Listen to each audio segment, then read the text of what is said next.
Hi Home Chef, welcome to the Wok Life. I'm Will and this is my playground. In this, we'll try to learn a new dish. I'm going to make a shepherd's pie, or at least I think I'm making a shepherd's pie. I'm using ground lamb and not ground beef for this recipe. The ingredients are simple. Got my ground lamb here. Luckily I was able to find it at the nearby supermarket. I have my mirepoix pra, which is onion, celery, and carrots. A little bit of thyme. I didn't use too much. I feel like the flavor is really strong to me, so I just want a hint of it. A bit of flour, Worcestershire sauce, and tomato paste. I have the potatoes, the Yukon Gold potatoes, boiling in the background to do the mashed potato, and we can do that while we're prepping for the filling for this one. Just getting the pan heated up. This is a relatively lean lamb, about 85% to 15%. So I think I'll likely have to use a little bit of oil. It's nice and hot. Medium heat again. I'm just gonna drop in the lamb.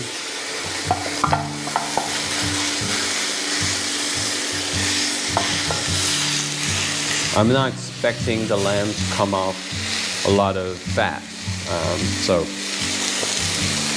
might have to see if it's getting a little bit dry. I will add in a little bit more olive oil. Just gonna let it cook out for a little bit and we'll continue on afterwards. I'm just letting the lamb to brown a little bit more before I remove it and prepare the mirepoix. It's smelling really, really lamby and great. As expected, it did not produce a lot of fat, so I think we will have to use some of the olive oil when we're preparing the vegetables.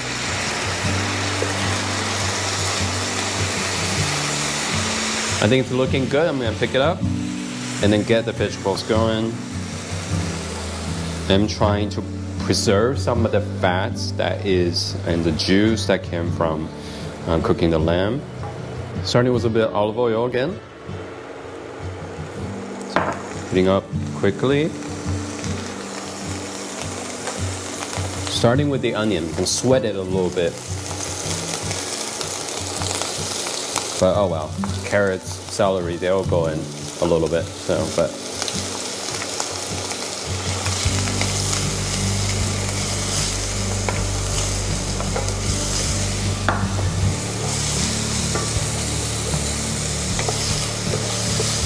Already the flavor of the lamb and the onions are hitting together. I can almost taste what the finished product might be like. The onion is turning nice and brown. I'm gonna drop in the rest.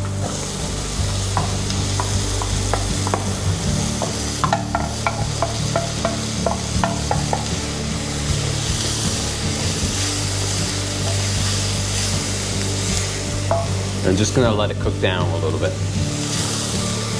It's cooked down beautifully. Now I'm ready to add the meat back in and then start the seasoning. And this pan might be just a little small to fit everything, but I think we'll be okay. Alright. Gonna give a really quick rough mix. And we can start. Starting with a little bit of thyme.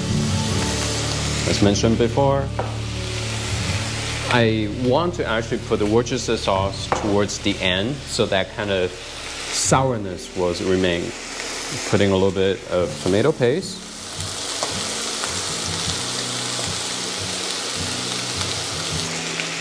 Okay, maybe a lot.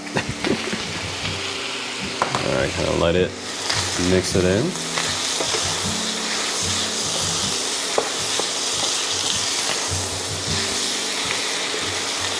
The thyme and the tomato paste are coming in together beautifully. It reminds me a little bit of college. Like a meat pie or something. Just use a little bit of pepper and salt.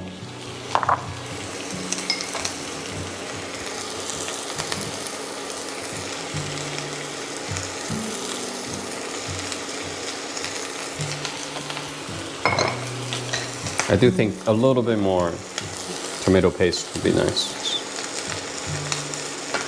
All right, here we go.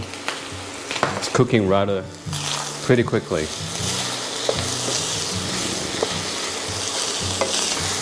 Just gonna give it a little taste right now. Make sure the seasoning is right.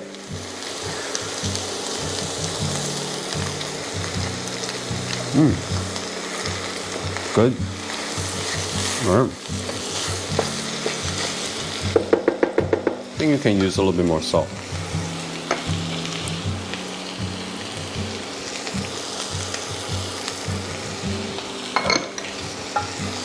Oh, while I do that, I'll adding a little bit of flour because I'm gonna add in the beef stock. So this flour will help thickening. But before I put it in, if I do these steps, it will cut out a bit that raw flour taste. It's thoroughly mixed. I add in the beef stock.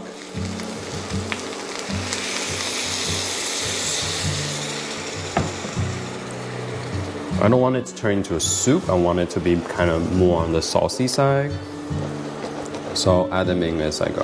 At the same time, scrape off the bottom, get some of that delicious bits of the pan, deglazing. I think it's just about the right consistency I like. I'm just gonna let it stew a little bit, do a final taste. Definitely taste the thyme. Just sweetness from the vegetables as well. Gonna have it on the low heat. While it simmers away, preheat the oven to about 400 degrees. And then also, we're going to prepare the mashed potato. Going to keep this covered so it doesn't dry up at the top. And just so I don't forget at the end when I'm ready to scoop it up, I'm going to put Worcestershire sauce right by it so I remember. Okay. The potato is ready. It was being roughly about 20 minutes boiling. To it, I'm going to add some salt. This is a lot of potato. It's really only just 3 potatoes. And then the butter, while it's still really hot. And I'm going to just mash it first, kind of give it a rough, quick mash. I kept the skin on because I actually want it to be relatively rustic. So I think the skin will be pretty nice to make it rustic looking. Hey, where did the butter go? Oh, there's the butter. I really like this masher. It just works so well in the glass bowl. Okay. Looks like it's pretty roughly done. I'm gonna start to adding a bit of cream at a time so it absorbs. I will keep the potato to more on the softer side because it's gonna be broiling under a really hot oven, so I don't want it to dry out too quickly. It looks creamy, but I'm gonna just taste a little bit and see if it's enough butter, enough salt. Enough salt, but not enough butter. Add another about tablespoon butter in here. I'm gonna add just a little bit more cream as well.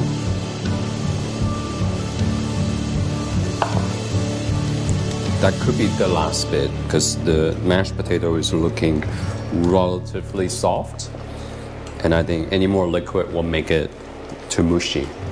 Let's try again.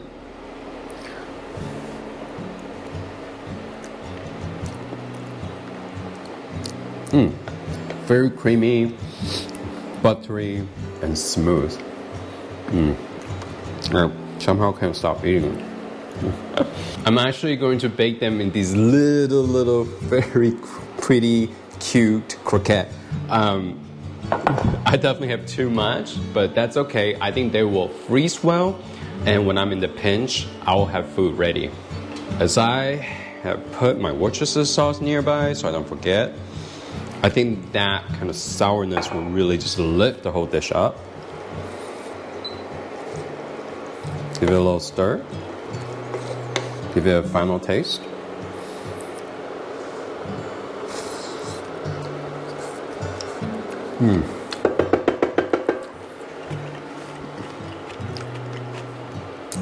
I think I can use a little bit more. I mean, I personally really like Worcestershire sauce. I think that really kind of cut through the heaviness of the meat. I think it will really help as well to cut through the heaviness of the mashed potato when it's composed together. Okay. I'm gonna load this up.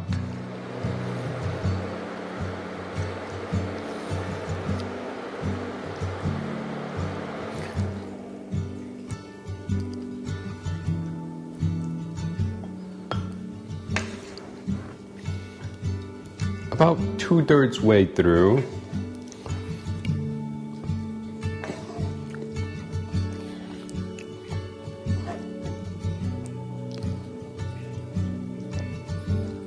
I feel like the rest can also just use it almost as a meat sauce for spaghetti, right? Let me just dollop the mashed potato on there. A little bit more. Look at how creamy that mashed potato is.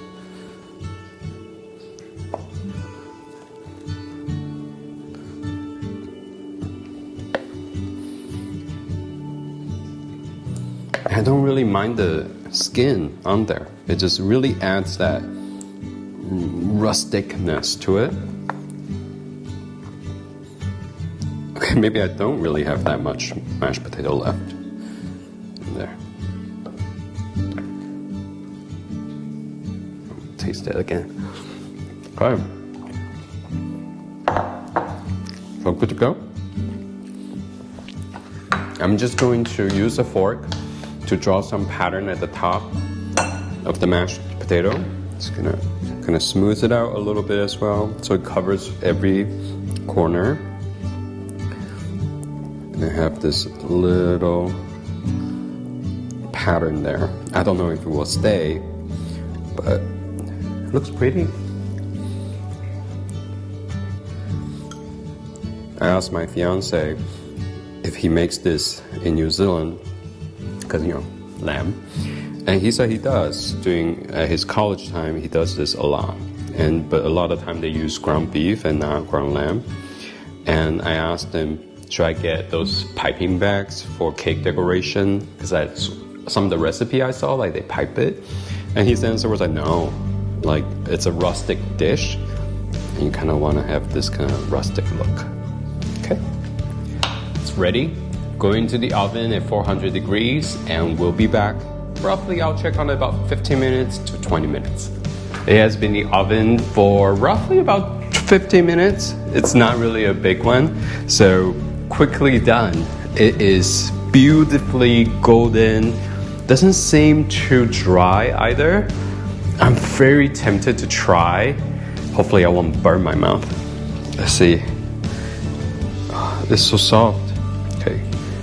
Gonna go all the way down. So I've got potato and the mince. Whew, hot. It's really hot. I put it on the tray.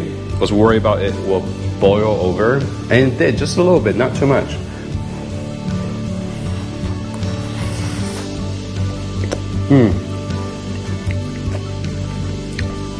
I'm really happy how it turns out. The mashed potato is still really smooth. The lamb is just the right texture. The vegetables still have a little bit of crunch and a little bit of texture to it, so it's not mush. And the amount of thyme, I'm so happy I did not put more than what I did, because I think it would be too overwhelming. But you can still taste the tomato paste, you can still taste the Worcestershire sauce. I think this was a success. I think I learned this dish. It's almost like a one-pot meal on its own. You got the carb, you got the protein, and you got your vegetable as well. Let me finish this bite.